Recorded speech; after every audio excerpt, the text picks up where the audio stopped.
Hello and welcome to my thoughts on the Division beta. Now, the first thing we've really got to say about the Division beta is that it's not a beta.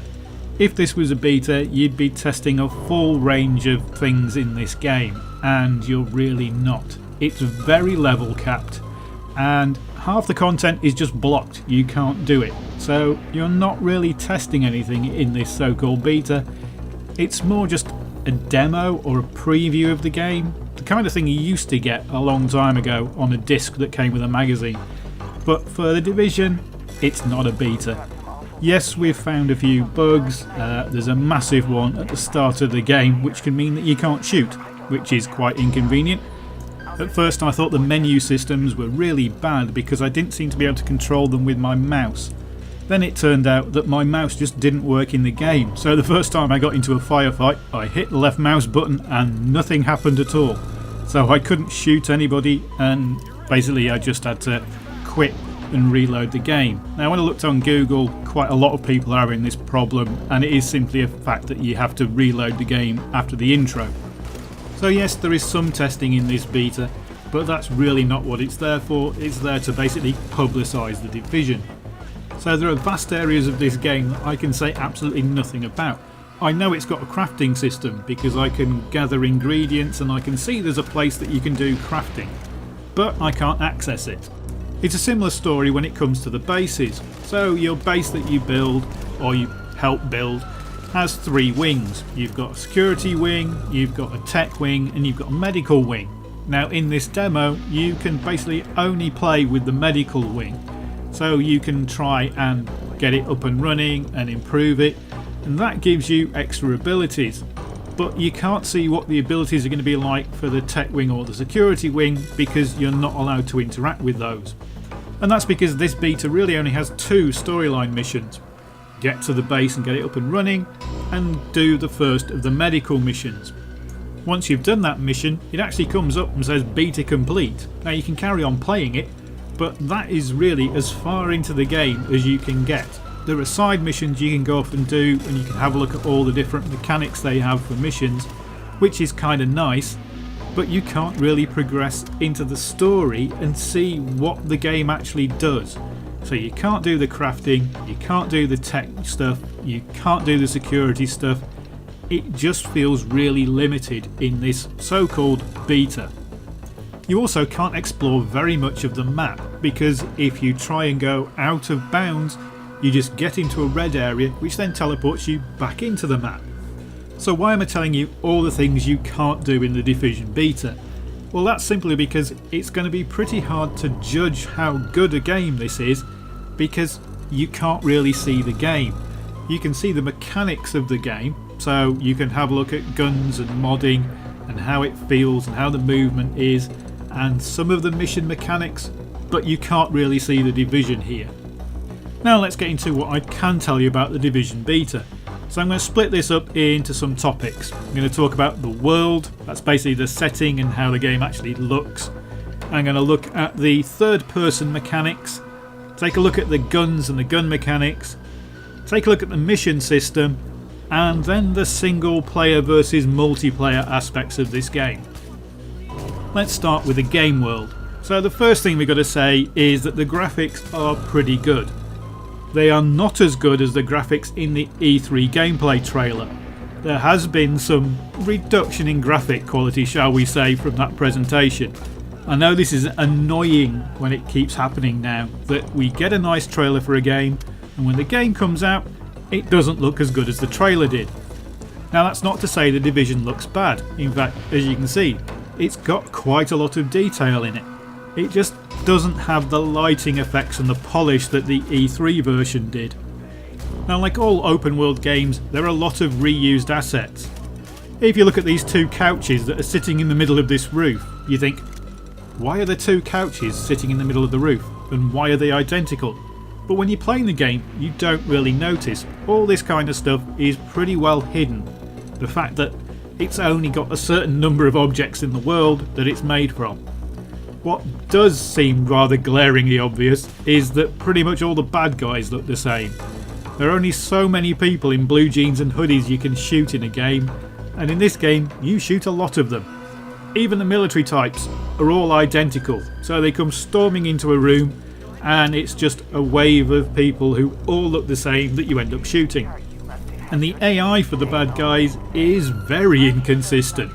Sometimes they'll stay in cover, they'll throw grenades at you, you get people with long range weapons at the back, you'll get people with pistols moving to the front, but then all of a sudden they'll stand out and just keep shooting at you in the open, or they'll charge at you with a baseball bat. Now I'm kind of hoping that that's because we've been playing in the sort of low level areas and that the AI will get a bit better as you move up. But at this level, the AI is just dumb and will often cannon fodder the bad guys at you. Another thing that I didn't notice at first, but then becomes quite jarring when I did notice it, is why are none of the cars driving around? There are an awful lot of cars just parked on the streets. So, has everyone run out of fuel? And if they've all run out of fuel, why are the police cars still got all their lights flashing? But the most glaring problem to get around with the Division is destruction. There isn't any. You can go up to an apartment door and think, oh, it's locked, I can't get into it. It's telling me it's locked and I have to pick the lock. But I've got a machine gun, it's an apartment door. Why can't I just shoot it? I've got grenades, why can't I blow it up? When I shoot at the person who's stood in front of a shop, why aren't the windows breaking? Why aren't the cars exploding when I throw a grenade at them? This is a single player game in effect, and there's no destruction in it.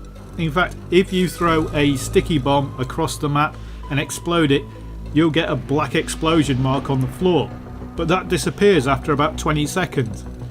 There's no permanence, there's no destruction, there's like a few tin cans and bits of paper will fly around when you shoot, but that's about it. I understand in the multiplayer sections of the game that could be harder to do, but there's vast amounts of single player in this game and no destruction just feels a little weird. So the game world looks nice when you first start playing it, but after a while these things start building up and you realise that it's not as good as you first thought. But it's not bad enough to put you off the game, so the game world is okay. Probably the best thing in the Division is the mission system, so that's what I'm going to cover next. Mission system works really well with the map, it's nicely integrated and the missions are pretty easy to find. You've got missions that you can just pick up in the world, you've got missions you can get from the notice boards, you've got missions you can get from characters in the game, and you've got the storyline missions. Now I can't really talk about the storyline missions because we only get to play one in the beta, and that one you've seen plenty of times in plenty of other videos, so I'm going to talk more about the side missions, and there's quite a variety of missions in there. There isn't a go out and collect 12 bear asses mission, or not one that I found. There are a couple of missions which are go into a building, activate 2 or 3 different devices, and you've got to do that within a certain time limit. There are some nice investigation missions, but you're not really investigating anything, you are kind of handheld through them. You just find the actual objects or clues or these echoes which show you past events, and then it'll just lead you on to the next section. But they're interesting. That was the thing I found about the missions. It wasn't the fact that you were doing the same kind of mission over and over again. I think this game can get a bit grindy in the single player to try and level things up so you can go and do the multiplayer. But so far I haven't found the missions that grindy, but some of the side missions do suffer from the fact that there's no leading to them. You just find them in the world, so there's no real story there. It's basically just, oh, I go to this little blob, do the mission, get the reward. Now that's fine to be honest, because that's in most MMOs, but this is actually a single player, not an MMO, so I'd like to see them fleshed out with a bit more story and a bit more involvement in the world. Next I want to get into the third person view mechanics, because I really don't like third person games. They're not as immersive as a first person game. Now it's fine if you're playing a scripted character. So in say Mass Effect you're playing Shepard, and therefore you can look down on Shepard as almost as if it's a movie that you're controlling. But if it's a character that you're developing and they want you to get involved in, well, I find looking at the character on the screen a bit weird, because you're not looking through the character's eyes as if you are the character. You're separated from the character, just looking down on him running through the streets. So third person isn't my favourite thing. and the cover mechanics in this game are a bit clunky. They're functional, but they don't always work the way you want them to. So if you're behind cover, you can aim at another piece of cover, press space, and you're supposed to move to it. Well, sometimes it doesn't, and you tend to stick to the cover you're on. If you double tap space, you're supposed to roll away from danger. Again, sometimes that will just roll you to a piece of cover nearby and you're still stuck in the grenade explosion. If you're shooting and you hit the right mouse button, it will just zoom in, but it will still keep you in third person, unless you've got high magnification scope, and then it turns into first person sniper mode. That I find a bit disjointed as well. So yeah, I can live with a third person, but I don't really enjoy it. The option to be able to play the game in first person would have been nice, or even just when you aim you move into first person. That would have been good as well, but the third person all the time, except if you're a sniper, yeah, I just find it a bit clunky. On to the guns, and this is where they've got things pretty much right. Third person gunplay is never great. It's very hard to distinguish one assault rifle from another in third person because you don't get that visual recoil effect. You just see the bullets moving a bit further up the screen. So the gunplay is as good as you can expect. There's a difference between pistols and SMGs and assault rifles and sniper rifles, but there's not really much difference between guns of the same type. The guns are separated into different rarities, so you've got the white guns, which I think effectively are trash. Then you've got green and blue and purple and orange. It's a standard MMO setup. The rarer the drop, the better the stats, but they also have little extra traits on them that give you bonuses. So the green gun might have the same stats as a blue gun, but the blue one has a little extra bonus, so it does more damage if the character is below 30% health, or it might give you more damage on headshots. And it's the same system for the gun mods, so you've got barrel mods, underbarrel mods, magazine mods, optic mods and spray jobs, so you can paint your guns. Never got round to the painting guns thing. I think that might be involved in the crafting system, but the gun mods all seem pretty good. Like I say, the high magnification scopes move it into more of a first person view when you zoomed in. You've got quick release magazines, you've got different underbarrel grips, you've got laser sights. You don't appear to be able to have a grip and a laser sight because they take up the same slot. You can have silencers, but I haven't come across any other barrel attachments yet. So you have a wide range of gun mods, and you can change mods anywhere. You don't have to be at a crafting station, you can just do it when you pick it up. And the gun mods give you things like an extra 3% stability if you've got a foregrip, or an extra 2% range. Those kind of small little modifications, and of course silencers make the guns quieter. So the gun mod system works pretty well. Don't know what the crafting system is going to be like, whether you can craft better things than you can pick up, but yeah, on the whole the guns and the mods all seems to work really well. The gunplay is just third person gunplay, it's never going to be that great. But the thing that makes the gunplay seem really unsatisfying is the bullet sponging. Oh my god, it takes so many shots to kill a bad guy. Even someone in jeans and a hoodie with no armour. You're just piling a magazine into them to get them to drop.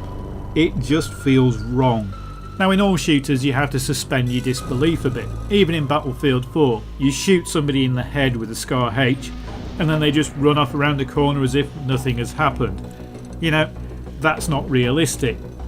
But in The Division, if you shoot somebody in the head with a Scar H, they just get a little number above their head and they just carry on until you've done it 5 or 6 more times. And that's just a normal person in the game. In games where people have got shields or they've got these weird suits of power armour, you can get away with that. But in a game that's supposed to be realistic and in a modern setting, and you're shooting a guy in a sweatshirt 30 times in the chest to kill him, it just doesn't make any sense. It particularly makes no sense when you compare it to the number of times you have to shoot a player to kill them when you get into the multiplayer zones. There's no balance between a normal guy in a sweatshirt versus another player versus a minor boss versus a major boss. It's just numbers. All they've done is, how do we make something tougher? We give it bigger numbers, so you have to pump more and more bullets into it. And that leads us to probably a good time to discuss the multiplayer aspects of The Division. So, you've got the single player sort of storyline mode where when you're in the bases, they're multiplayer. When you leave the bases, you go into a single player world. Then you've got the Dark Zone, which is the multiplayer PvP world.